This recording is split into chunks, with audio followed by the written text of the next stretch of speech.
Cleveland Browns defeat the New York Jets 37-20, which means the Browns have locked up a spot in the postseason. So we are talking about a playoff team in the Cleveland Browns. Pete Smith with you this week by myself. Bree's on vacation for one more week.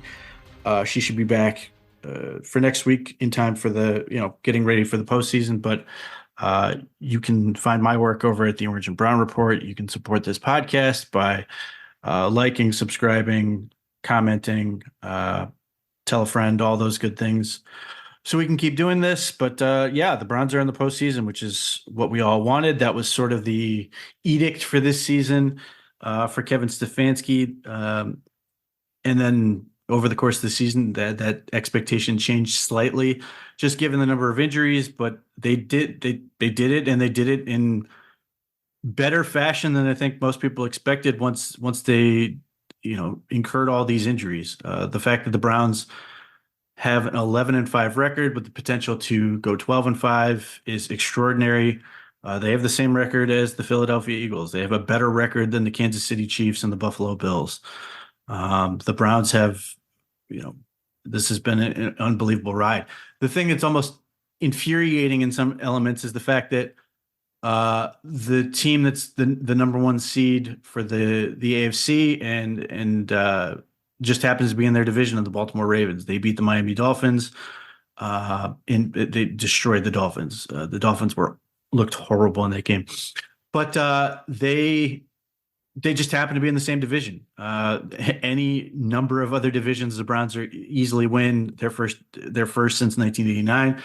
But for the second time in 4 years, the Browns win at least 11 games, and it's not going to be enough to win the division. But they are the 5 seed, and they are a dangerous 5 seed given what we've seen. I mean, this past game, Browns took on a legit defense, number 3 by all kinds of rankings, but specifically EPA and all that. The Browns were 1, the Ravens were 2. So this was a real matchup against a defense that played differently than some of the other defenses they had. They had the potential to exploit some of the weaknesses the Browns had, and the Browns just destroyed them. The first half was spectacular in many ways. The Jets are a team that plays a whole lot of man coverage. The Browns have been playing a bunch of zone teams. The Jets are a team with a ton of pass rushers across the board, and the Browns were able to keep them at bay. The Browns were able to run the ball in a way that we haven't seen in weeks. The Browns were horrendous running the football against both the Bears and the Houston Texans, and they haven't really had a great running game since week 10 when they beat the Baltimore Ravens. Incidentally, the 2 times the Browns have had a productive running game, they've taken down 2 of the better teams in the NFL, or better defenses anyway. And then they had beaten the San Francisco 49ers much earlier in the year. But the Browns are a completely different team in a lot of ways since taking down the 49ers.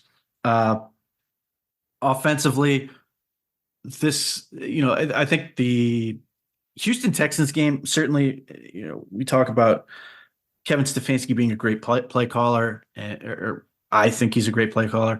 But I think the Houston Texans game was just a matter of, yes, there were good play calls in that, but Joe Flacco was just, and Amari Cooper were just playing on another level. It largely didn't matter.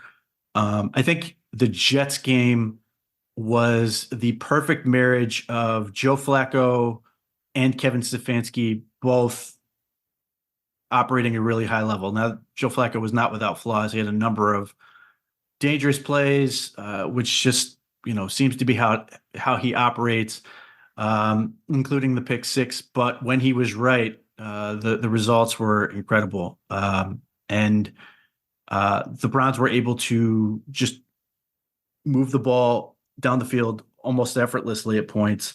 The challenge with not having Amari Cooper with a heel injury, that was another daunting sort of situation, and it didn't matter. And part of what was, so effective is the Browns were able to do a lot of things that, worried me when it came to people who just insist the Browns should play nothing but man coverage because the Browns did everything that just kills teams to play man coverage. They ran all kinds of clear concepts and mesh and some stuff like that. So they would just have a receiver run off multiple DBs and create space behind them for a receiver to catch the ball. The 3rd and 15 to David Njoku with all kinds of space. The Browns basically ran verticals in front of him, taking those DBs out of the way, leaving Njoku a ton of space, and he's incredibly dangerous with the ball in his hands. And uh, got the first down, was able to keep that drive alive, and ultimately they scored on it. Jerome Ford's touchdown, David Njoku cleared out defensive backs that allowed him to catch the ball. Harrison Bryant cleared out a play for Cedric Tillman. They initially called, they threw a flag for OPI and then came back. Njoku on the crosser. The Browns ran a receiver that just took multiple DBs out of the way, and then it was just Njoku against the CJ Mosley, who never had a chance to catch him, and it just gave him all kinds of running room. And that's sort of the danger of playing man. What made it so impressive was that Joe Flacco is rarely in a position where he was asked to throw at Sauce Gardner or at DJ Reed, or the Jets have excellent corners, and that was a major advantage they had this game, particularly when you don't have Amari Cooper, and the Browns just basically ignored them and took them out of every play and just allowed the Browns to attack linebackers, attack safeties, and just clear out space and allow their guys to operate. That was a critical component. Certainly, there were some other things that, as the game went on, and it was suddenly when you had the Elijah Moore injury, which is obviously scary, the corners sort of imposed their will and gave the Browns a lot of problems when they were down to Cedric Tillman and David Bell and Marquise Goodwin and those guys. And most people's immediate instinct is to freak out and go, well, the Browns are screwed if they don't get more receiver help. I mean, ultimately, yes, you're going to be in trouble if you don't have Amari Cooper and Elijah Moore in the postseason.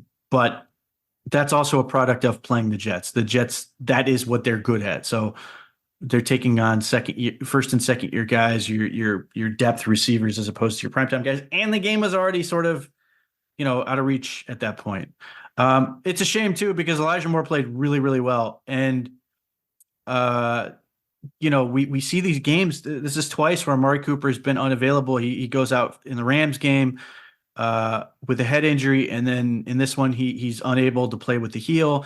And Elijah Moore suddenly put into that X spot, and he thrives there. And you're sitting there going, why can't we get Amari Cooper and Elijah Moore and David Njoku all to thrive at the same time? I think it's happened once this season, but again, it just sort of showcases the amount of ways the Browns offense can attack. David Njoku is obviously sensational in this game. He just continues this great run of production.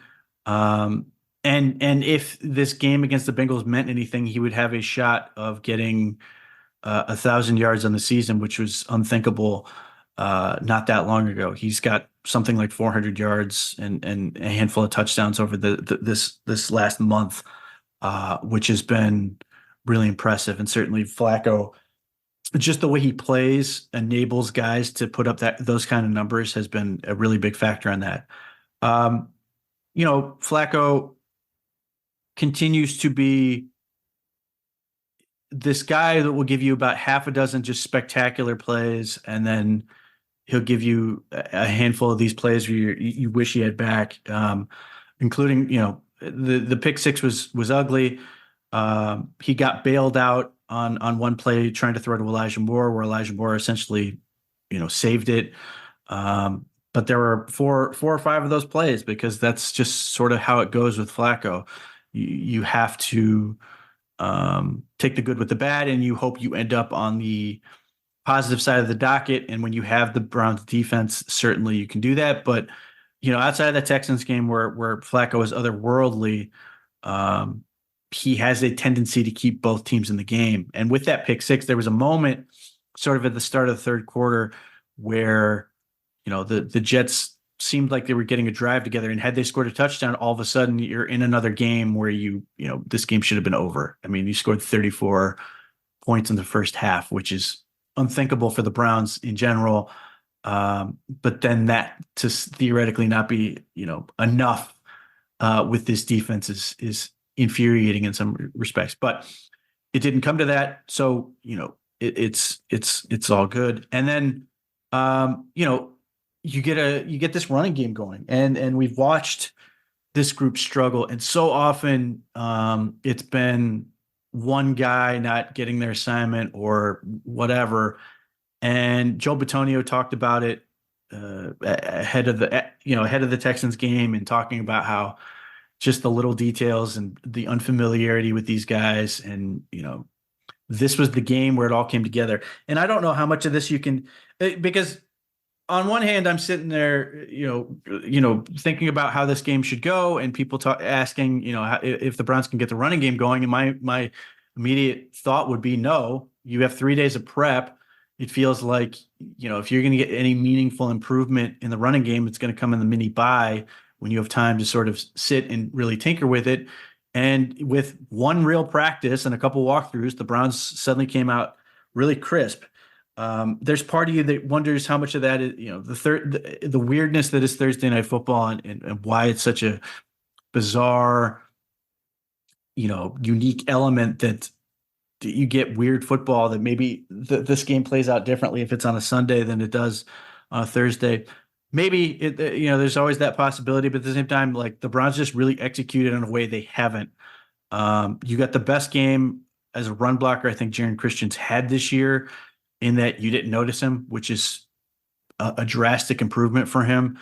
James Hudson III looked more like the player that you saw help the Browns play a pivotal role in the win over the Ravens. He was great, and the tight ends were better. David Njoku has been sensational as a receiver this year, and obviously this past stretch, but he's had a difficult time sort of having the same impact he has year in and year out as a run blocker. He has, again, week 10, he was great, and then he went on this stretch where it was not great, it was not effective, and was missing a lot of plays, missing blocks that he normally makes. Now, some of that comes down to attrition. It's a lot easier when he had Jack Conklin next to him, who's a really good tackle and a really good run blocker, and then suddenly being first DeJuan Jones and then James Hudson. It's been far, he's obviously, it's not as easy for him. Having said that, there were blocks that he's been in position to make and just didn't make. This game, he did a really good job. They had him do a lot of down blocks going to the second level. He's able to cut off linebackers from making plays. That was impressive. Harrison Bryant was also really good. I think, Harrison Bryant probably had his most well-rounded game of the season. He did a little bit of everything: pass protection, run blocking, and then he caught passes as well. That's, he didn't get a chance to play his quarterback role. He didn't long snap, which he could also theoretically do, but basically every other way he could help this team, he did. And you can see why the Browns like to keep him around, why they see value in him, just the number of ways he can help a team out. And then the other part that I don't think is talked about enough is the impact we see from Cedric Tillman and David Bell from a blocking perspective.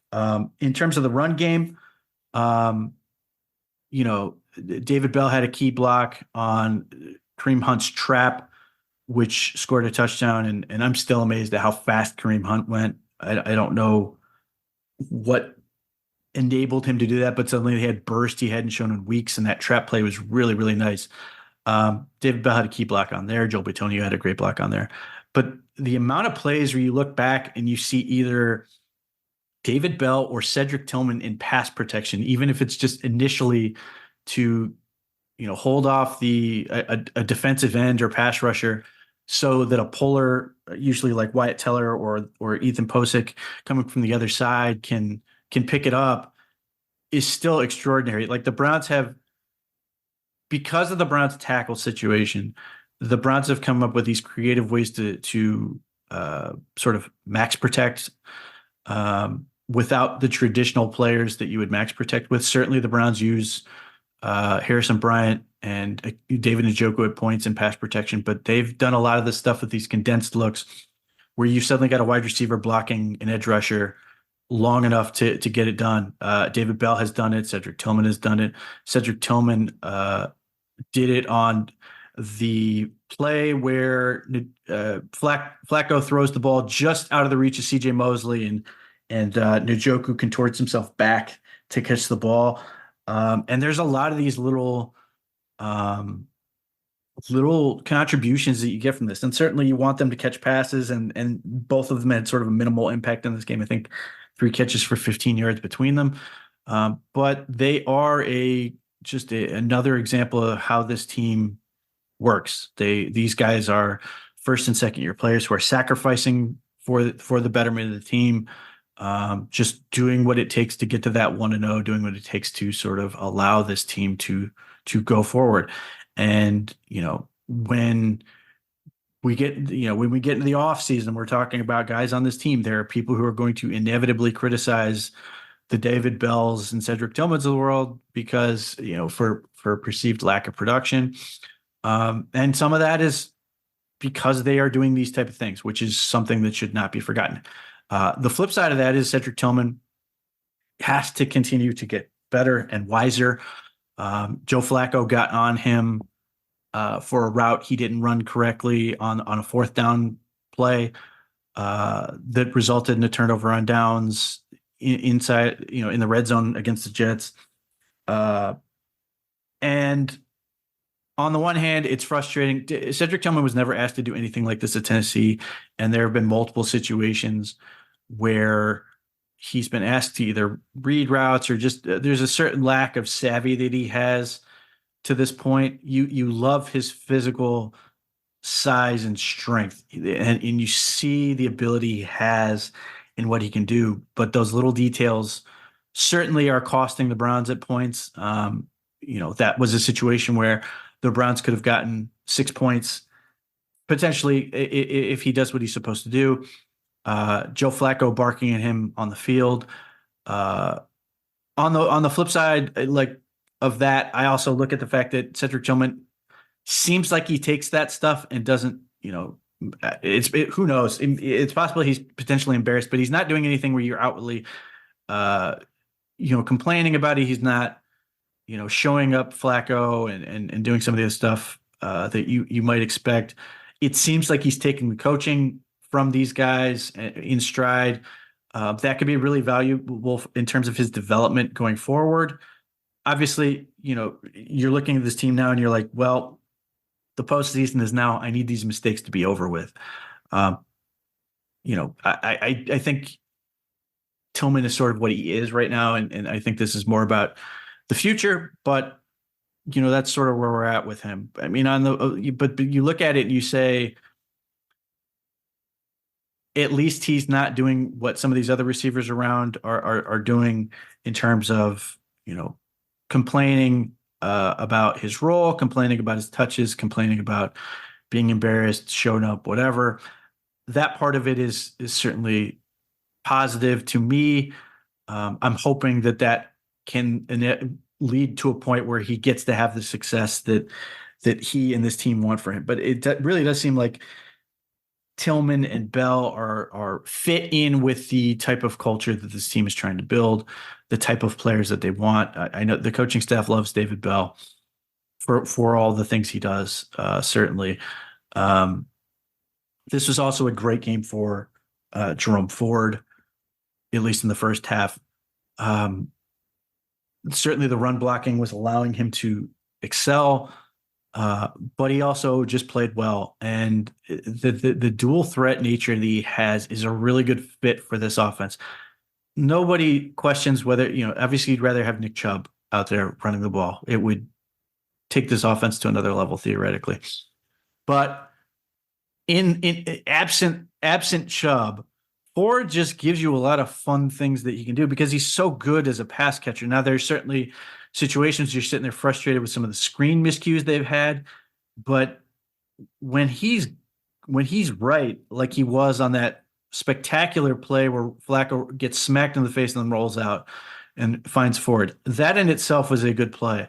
But then Ford takes it to another level and runs 50 yards where he's able to break what seemed like three tackles to get in the end zone is really special. And he caught two balls for something like 50 some yards. And then he ran for 64 yards on 12 carries. That is a really good formula for this because the Browns are obviously predicated on passing the ball with Flacco and their blocking situation. So if Ford gives you another option that can contribute, that is super valuable. And there's certainly an understandable desire to see more Pierre Strong. I think the Browns have found the right amount of touches for Kareem Hunt that allow him to sort of be effective without being sort of out there too long or being in situations that are just bad for him. But Ford is your best guy in this situation. That doesn't mean he's super consistent, but he can do these things that are special. And on the season, he's up to 293 yards receiving, and he's got 5 touchdowns, which ties him with Amari Cooper for receiving touchdowns and one behind Njoku for the team lead. He's just quietly been able to be productive. He's got over 1,000 yards total offense on the season. He's got 800 and some rushing.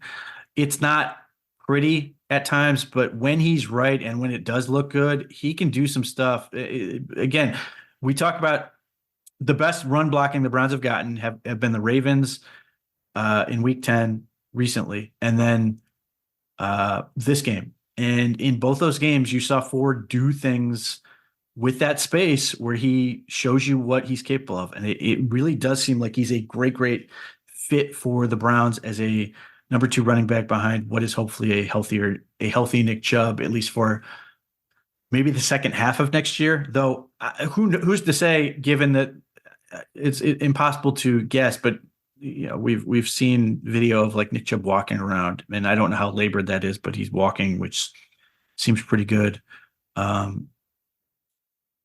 For where he's been, it's January 1st now. 7 months from now, who knows where he's going to be, or if it's 10 months from now, hopefully the indication is that everything's on the right track and that he can come back. But Ford does seem like a really good, second or third running back that just gives you this opportunity. I think ultimately, I don't know if Ford is ever going to be a number 1 running back in the way that you would want, but at the same time, I don't know if he has to be the way the NFL is sort of trending. If you can get a stud running back, great. I think the Browns are going to keep looking and try to find guys that can fulfill that role, going in the offseason, maybe as early as this year. But I think Ford does enough so long as he gets blocking. The problem is he's not going to make your line better. He's not going to make your line better than what it is, which is sort of limiting in some ways. But the Browns' philosophy is they want to bet on linemen who can allow a running back to succeed as opposed to having the running back make the line work. Nick Chubb was sort of the perfect guy that they inherited, but I think going forward, they're going to change the philosophy is going to be a little bit different. Defensively, let's start with that 4th down decision. The Browns go for it and don't get it. The Browns are obviously working with replacement kicker and punter this week. But Kevin Stefanski said he didn't really care. It wasn't related to the kicker missing the previous field goal. He just really liked the play call. I'm fine with going for it there. Obviously, I'm a proponent of going for it and being aggressive in general. But I've seen some people criticize it. Like I know Chris Sims is somebody who's sort of like critical of the Browns being so aggressive and saying, well, you can do this against the Jets, but you can't do this against the Ravens or some of these other teams. And for the most part, I agree with him. But they were playing against the Jets and they were playing against Trevor Siemian. And I don't care that the Browns didn't get it. I mean, the Browns are converting something like 80% of their 4th downs at home, but and it's been a major factor in them winning games, certainly down this last stretch. They had five critical fourth downs against the Jacksonville Jaguars. They had some other fourth down situations against the Houston Texans. Fourth down has become a big part of them, but they are playing the Jets. They are playing Trevor Siemian. I'm not afraid of Trevor Siemian potentially going 97 yards the other way, and he didn't. The Jets couldn't block. They were limited in everything they could do. Certainly, they have some talented players in Breece Hall and Garrett Wilson and some of these guys, but the Browns were way better on that side of the ball, and even allowing for that first touchdown did not make me worry that Trevor Siemian was going to suddenly take the ball down the field. And then it turns into Ronnie Hickman gets in pick six. He continues to be on this tear where he's just, there's this party that keeps waiting for the other shoe to drop, that somebody's going to expose him, somebody's going to get him in a situation where it's going to look bad. And it hasn't happened. And that was not that Trevor Siemian was really going after him. That was a situation where, Ronnie Hickman's just there, but he made the right play and it allowed him to score the touchdown. But maybe it'll take the postseason, but there is always this party that's sitting there wondering if Ronnie Hickman's going to have some issue that makes you second guess what he's doing, or if he's just legitimately just an outstanding safety that just happens to be way better in the NFL than he was in college. He was certainly a talented college player, but he's just doing things in the NFL that are really impressive. And I cannot wait to see what happens with, now that the Browns are in the postseason, and we're going to have a discussion about, resting players. But if the Browns get, enter that postseason with a healthy Grant Delpit, with a healthy Juan Thornhill and Ronnie Hickman all playing at this level, I hope the Browns use them liberally together, putting Grant Delpit in the box or in the slot or blitzing or something, with Hickman and Juan Thornhill dividing the field in half, protecting over the top in obvious passing situations. It gives you a lot of options with Hickman, and with Delpit, and the ways you can use him, being an instinctive player, being somebody who's thrived in the box, potentially being somebody who can blitz with JOK or change up who's coverage and who's not. That's a really fun dynamic. Defensive line continued to play well. Myles Garrett finally gets a sack after being held out for several weeks, even though his pressures have been outrageous and his efficiency has still been top of the line, and he's still enabling the defense to operate at a high level. I'm still surprised that he didn't end up with more sacks in this game. I thought he was going to end up with like 3. And then you heard the post game with him, or if you've heard the post game, I've never seen anything quite like that. He revealed that his uncle passed away on Christmas Day or that night. And it was clearly, he was stunned, and he was openly talking about this. And then he said he felt like he was distracted. He didn't feel like he had his best game, even though it turned out, based on everything, he played really well. But the fact that if he's saying that, it chances are it made a difference for him. But then he sort of said, the media basically asked him why was he telling them all this, and he basically said it was because he wanted his teammates to understand that any emotion he wasn't showing in terms of being excited about getting to the playoffs and everything wasn't because he wasn't excited for them or proud of them or all these things. He was just going through this. Regardless of whether, that was his intent, it just provided a really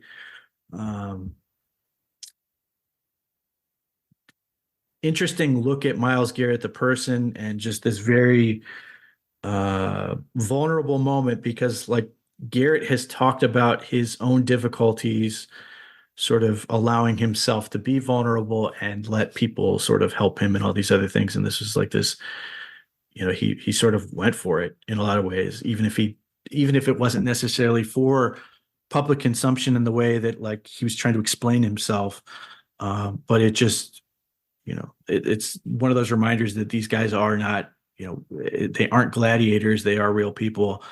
But I've never seen, I'm sure there's been other issues or other things, other press conferences that have happened like that. I've just never seen one with the Browns since I've been covering this team or watching this team.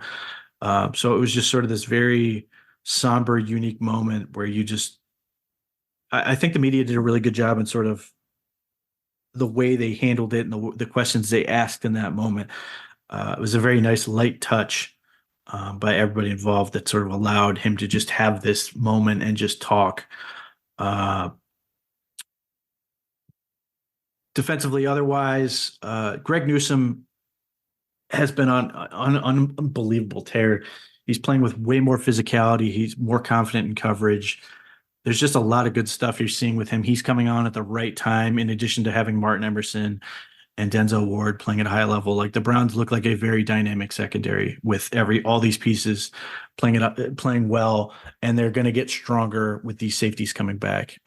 They've got guys like Cam Mitchell. They've got just so much talent in that back end that makes them a very dangerous opponent for a lot of the potential matchups they could have going to the postseason.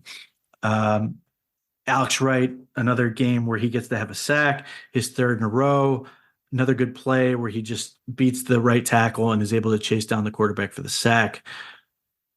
I'm not ready for him to be a starter, but I love where he's headed. I love where the trend is going with him. Certainly, if Zadarius Smith leaves, I still would like another veteran there. So, obviously, Okoronkwo is still there, but just continue to reload that rotation and keep up that group going. I think Alex Wright could eventually get there, but again, you just want him to prove it. So just a lot of good stuff on that side of the ball. The only thing that was sort of weird throughout that game was just the footing. Both teams struggled with it. Other than Jerome Ford and Breece Hall looked great running around on the side, but everybody else sort of had this rough game. JOK had a really difficult time with his footing, for example. But yeah, another strong performance by defense against the team you expected them to be strong against. They got the job done in a way that you could be really proud of. And the fact that it was the one benefit of it being Thursday night, it was a primetime game. It was the Browns getting the spotlight. It was their moment, and they crushed it in that moment in a way they didn't in week 2 against the Steelers.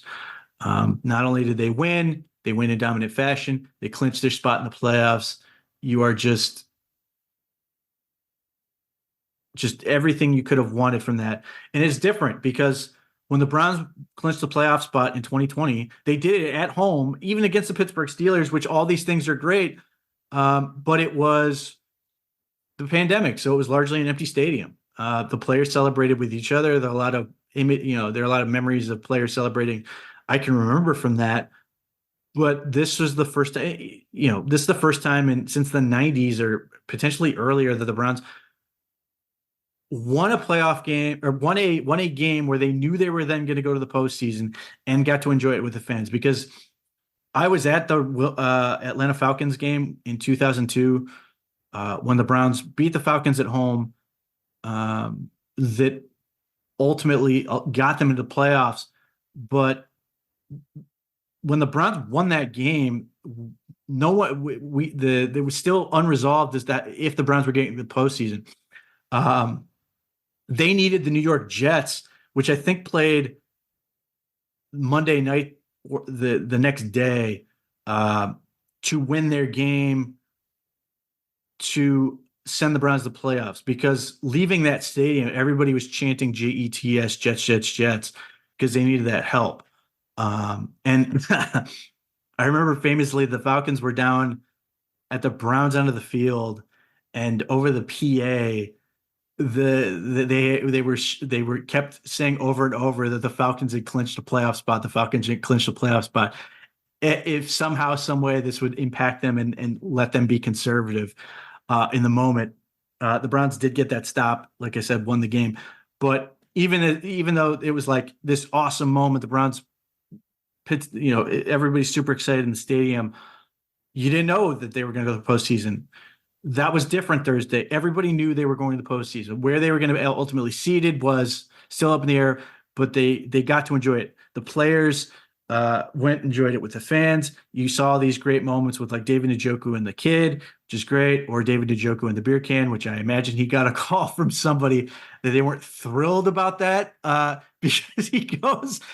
I can't believe they caught it on camera. He goes into the stands and like grabs somebody, either hands him or he grabs a partially empty Miller Lite and like finishes it.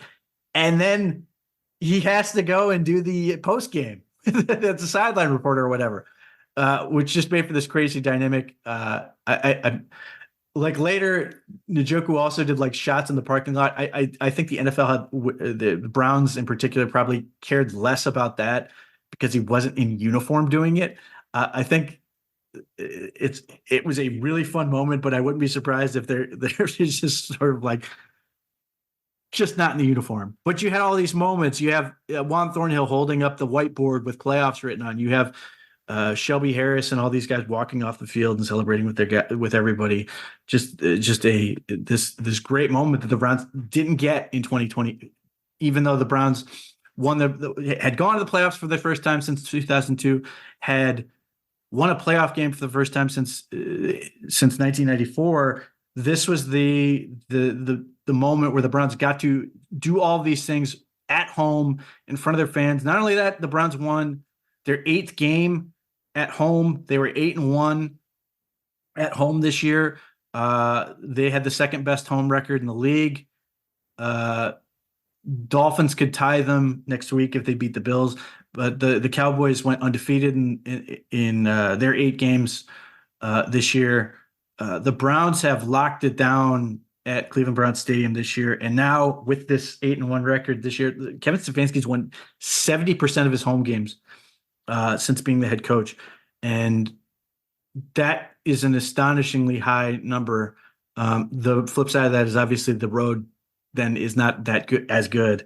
But what it tells you is if the Browns can ever, if they can sustain this, which there's no reason they shouldn't, if they can sustain and be a great home team over and over and over, that if they do find their way to hosting the playoffs throughout, if they do find a way to get that number 1 seed, they are going to be a really dangerous team in that scenario, that they've been this dominant. And, they've sort of, this iteration of the Browns has reestablished the dog pound in Cleveland Browns Stadium that they haven't had, a reputation that goes back to the 80s and 90s, with, Hanford Dixon naming it the dog pound and everything else.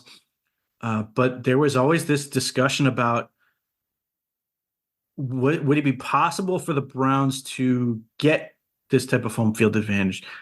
Municipal Stadium allowed for blue collar fans to have, these sections of good seats, and you had families pass down season tickets, from one generation to the next, and then they go to the Cleveland Browns Stadium, and this is certainly not unique to the new stadium with the licenses and just how much more it costs, that it was pricing those people out, and that there's this suggestion that the new stadium was too corporate, that you could not get that same home field advantage that you could with Municipal Stadium. And again, this is a thing that is common throughout the NFL. There are a few stadiums, I think Seattle is one of them, where they've engineered it in a way to try to make it more accessible for certain areas to try to provide that home field advantage. But the Browns have, that home field advantage was crystal clear throughout this season. The defense has been completely different at home versus away. They're just a dominant group at home. The splits are, they give about twice as many points on the road as they do at home. It's remarkable how much better the Browns have played in Cleveland Browns Stadium, and that's become a part of their identity. The worst thing you could have happen would have been to. I think there were a lot of teams rooting for the Ravens to win against the Dolphins because they did not want to open the door to possibly having to travel to Cleveland and play this team on the road. That because of how effective they've been. So that was certainly has been a really fun element to this. That Cleveland Browns games are an event again in a way that they hadn't been for years, which is really impressive. So the Browns are now the 5th seed officially. They will play the winner of the AFC South. The Browns beat all 3 teams they could potentially face in the first round of the playoffs. The Colts were obviously the trickiest, though it's important to point out that one, Deshaun Watson started that game, wasn't right, and then PJ Walker had to come in. And the defense did not play particularly well in that game, which was a little concerning. But they did win 39-38.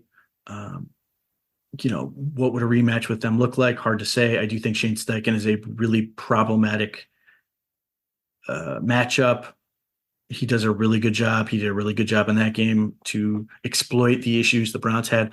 Gardner Minshew played really, really high level, though he did have turnovers. It was largely pass rush. He did have the one pick, though. Denzel Ward made just an outstanding play. Jacksonville, the Browns beat them at home.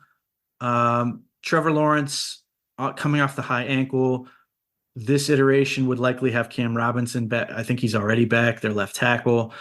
They might get Christian Kirk back by then. He also had a groin injury, which put him on IR, but he went on IR before Delpit, so theoretically he should be back.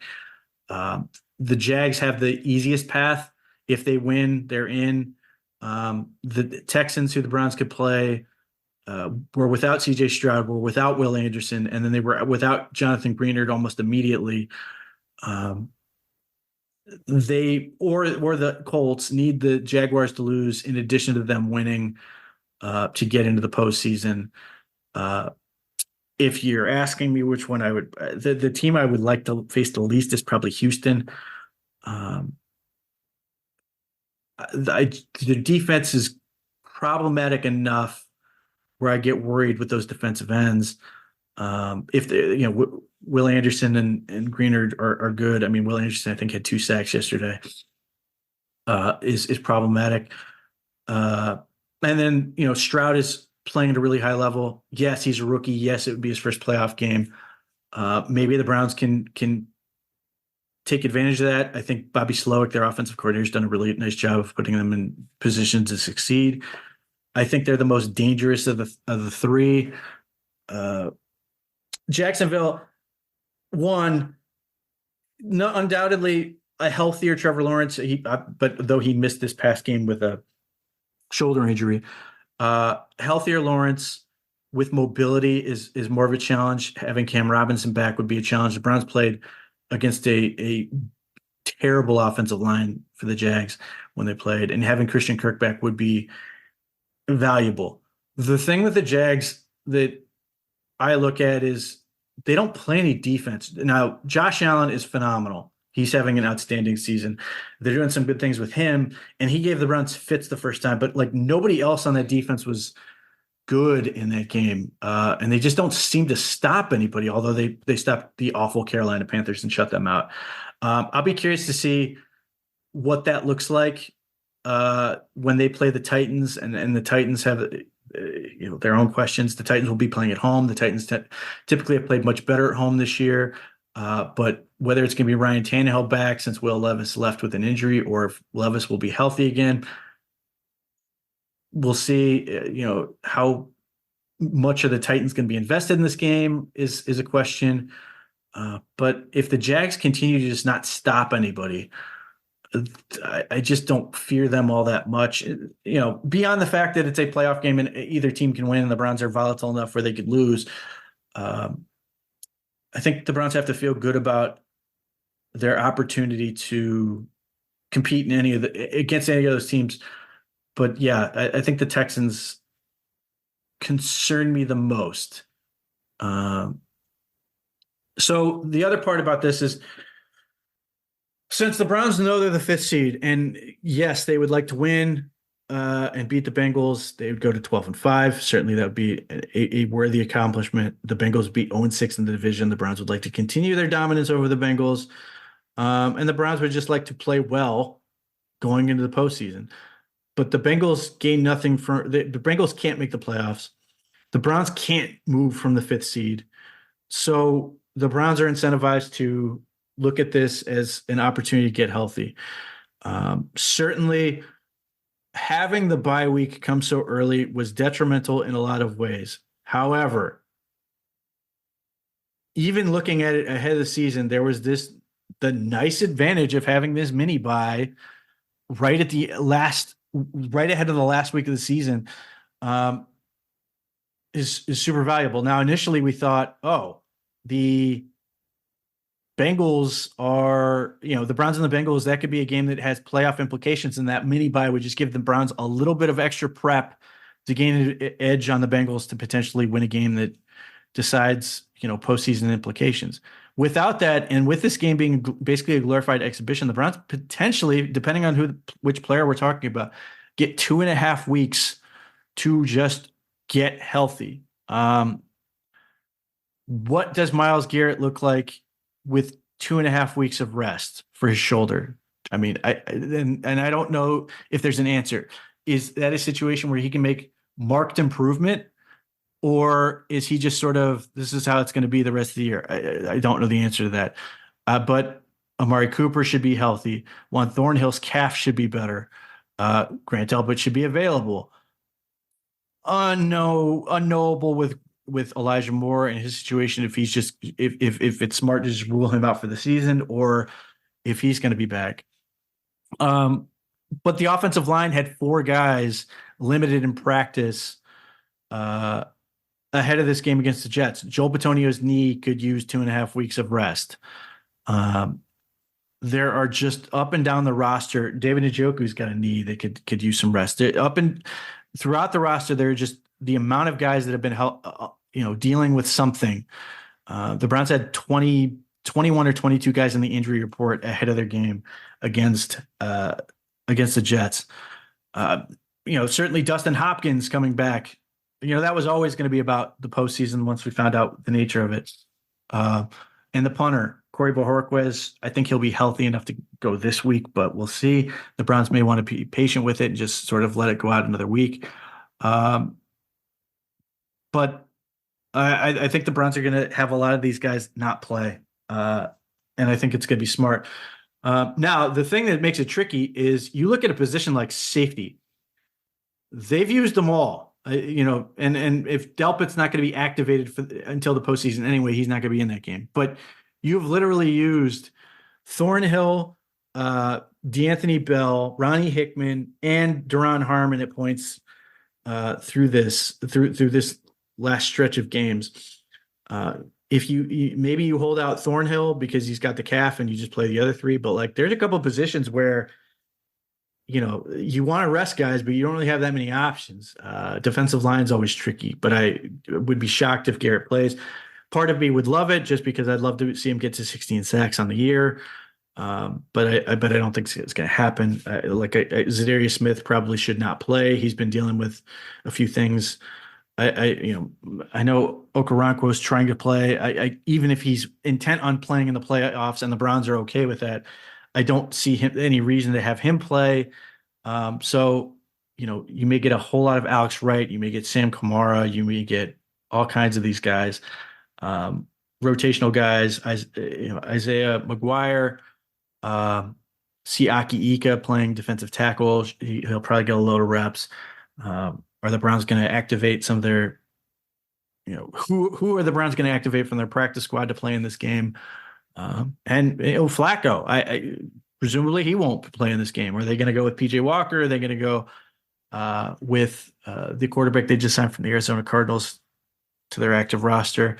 That's going to be an interesting element to this. There's a lot of decisions for them. Running back's another one. Somebody's got to play.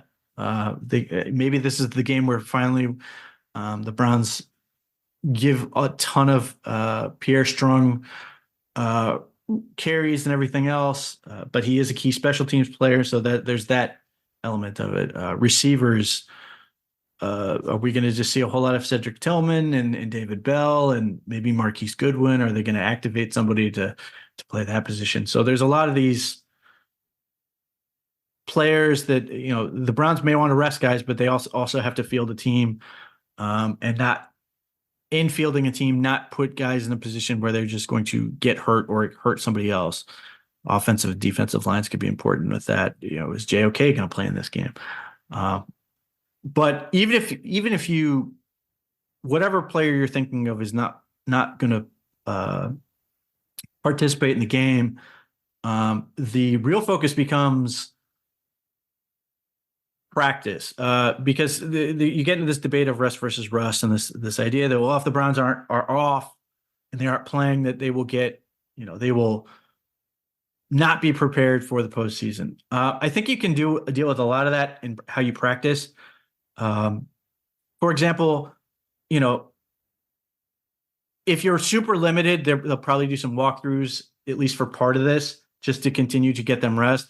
But if the Browns are worried about like trying to maintain a physical edge, it would not surprise me if they were to liven up a practice at the end of this coming week before the Bengals game and get those guys who they don't intend to play in those. One, you can control it a little bit, even if you're going to even have guys tackled to the ground potentially. I don't know if they'd go that far, but even if they go just to a thud and the guys up front are active,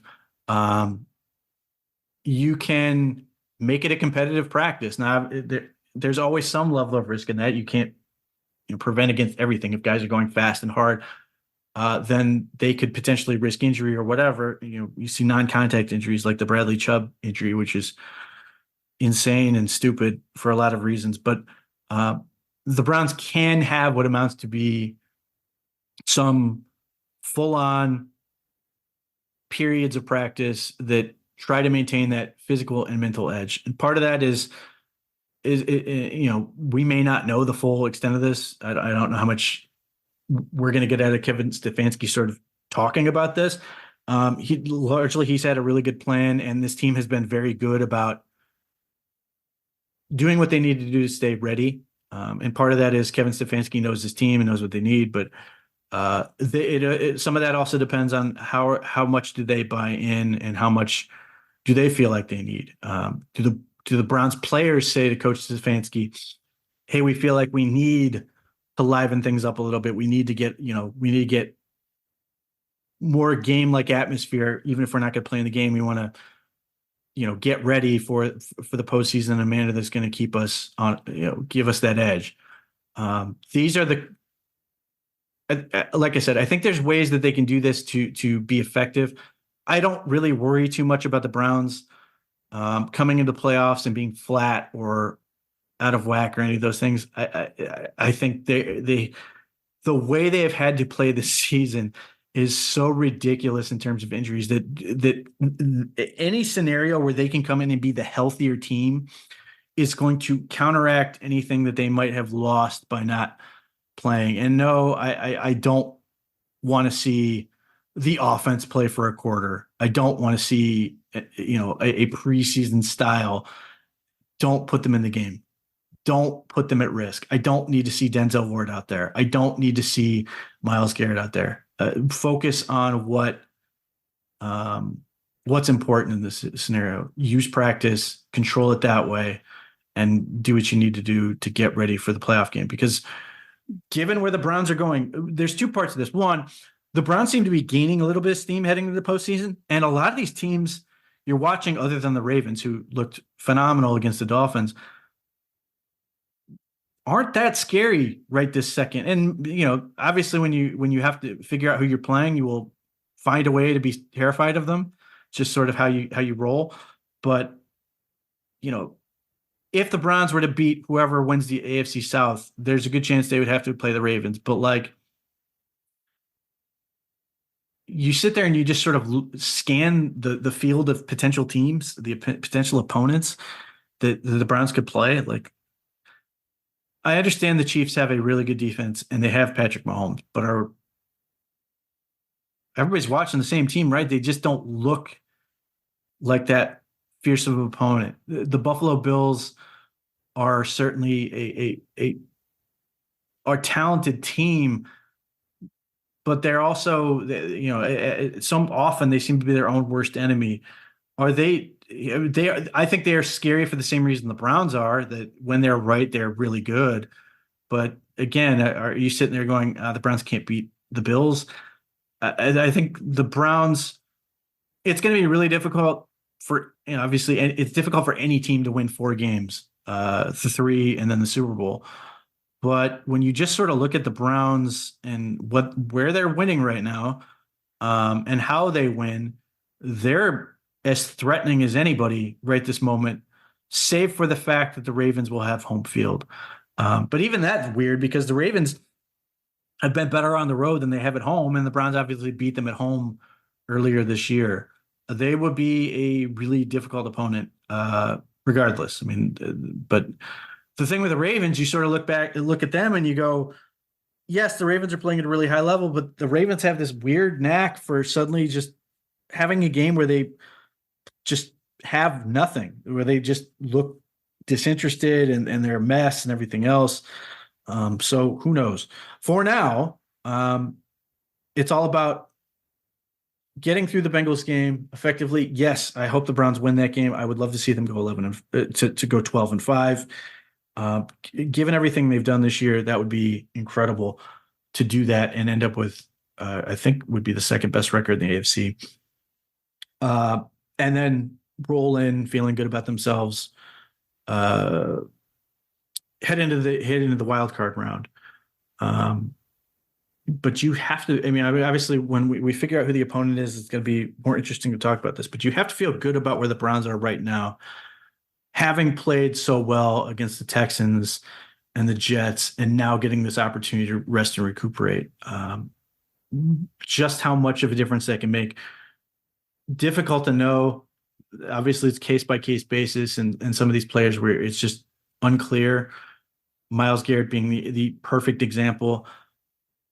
There's part of you that thinks, man, 2.5 weeks. If there's a scenario where he could be full strength for the postseason, that's terrifying if you're the opponent.